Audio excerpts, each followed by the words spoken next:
Do you like pancakes? I like pancakes. Just about everybody I know seems to like pancakes. But here in Hosea chapter 7, we have an example of a pancake that God didn't like. Let me explain it to you.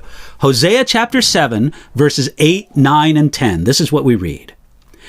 Ephraim has mixed himself among the peoples. Ephraim is a cake unturned. Aliens have devoured his strength, but he does not know it. Yes, gray hairs are here and there on him, yet he does not know it. And the pride of Israel testifies to his face, but they do not return to the Lord their God, nor seek him for all this. God likes to speak in pictures. All through the Bible, God uses word pictures to let us know how he sees things. Hosea chapter 7 is filled with word pictures describing the sinful character of ancient Israel in the days of Hosea the prophet. Now, in this chapter, Hosea chapter 7, God says that Israel was like a thief or a band of robbers. He says that they were like an adulterous wife. He says that they were like a hot oven. He says that they were like a silly dove. But my favorite word picture here from Hosea chapter 7 is found in verse 8 through 10, where God called Israel a cake unturned. The idea is of a half-baked cake. You see, in that day, bread was often prepared as a cake that was cooked on both sides, something like a pancake in our own day and age. In thinking that they could serve both the Lord and idols, Israel was like an unturned pancake, burned on one side and then uncooked on the other side. This vividly illustrates the spiritual and moral condition of many people.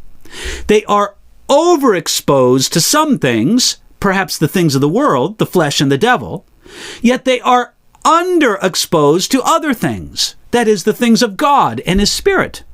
Therefore, they are like a cake unturned. Now, if you've ever made pancakes, you know what can be done with cakes that are burned on one side and uncooked on the other. What can be done with them? Nothing.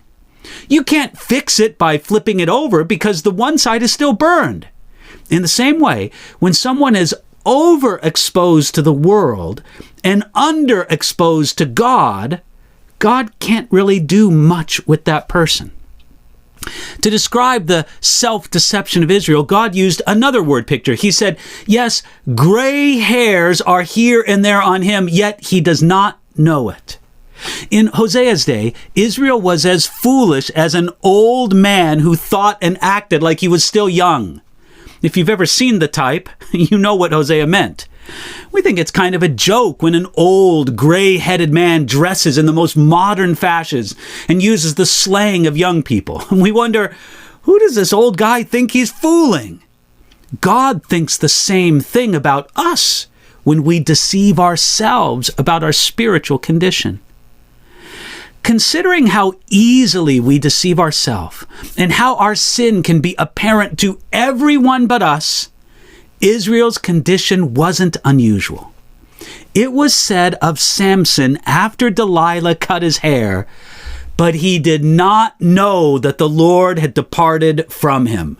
That's in Judges 16:20. This is where the people of Israel were and where some followers of God are today. They are far from God and already suffering the effects, but they can't see it.